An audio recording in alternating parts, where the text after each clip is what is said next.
खूपदा पालक फर्स्ट कन्सल्टेशनसाठी जेव्हा येतात ना, अतिशय चिंतातूर असतात. काय आजार निघेल? त्याचे काय कॉन्सिक्वेन्सेस असतील? डॉक्टर काय सांगतील? सर्जरीच सांगतील का?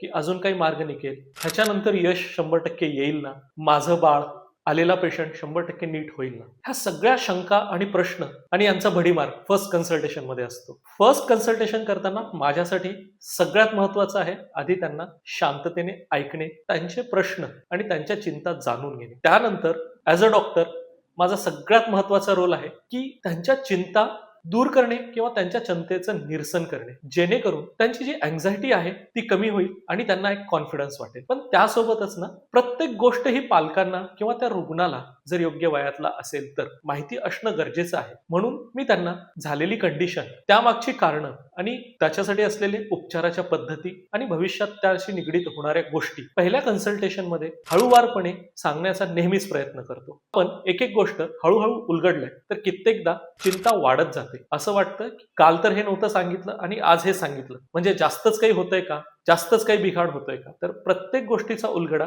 योग्य वेळी आणि पहिल्या वेळी झाला तर पालक किंवा रुग्ण त्या गोष्टीसाठी वेल प्रिपेअर्ड असतात. पण हा उलगडा करताना नक्कीच प्रयत्न केला जातो, तो तुमच्यावरती एक बुमरँग म्हणून न येता झालेल्या गोष्टी का झाल्या आहेत आणि त्या कशा टॅकल करू शकतो या सुदिंग टच सोबत मी नक्कीच सांगण्याचा प्रयत्न करतो. त्याने पालकांचाही कॉन्फिडन्स वाढतो, रुग्णालाही समाधान मिळतं की हो, जे काही झालंय ते सुधारता येऊ शकतं किंवा माझं आयुष्य नॉर्मल पूर्ववत होऊ शकतं. तर first consultation is the foremost important consultation for any patient, पण तितक्याच अलगदपणे, तितक्याच आपुलकीने आणि तितक्याच प्रेमळपणे. हे मात्र नक्कीच लक्षात ठेवलं पाहिजे.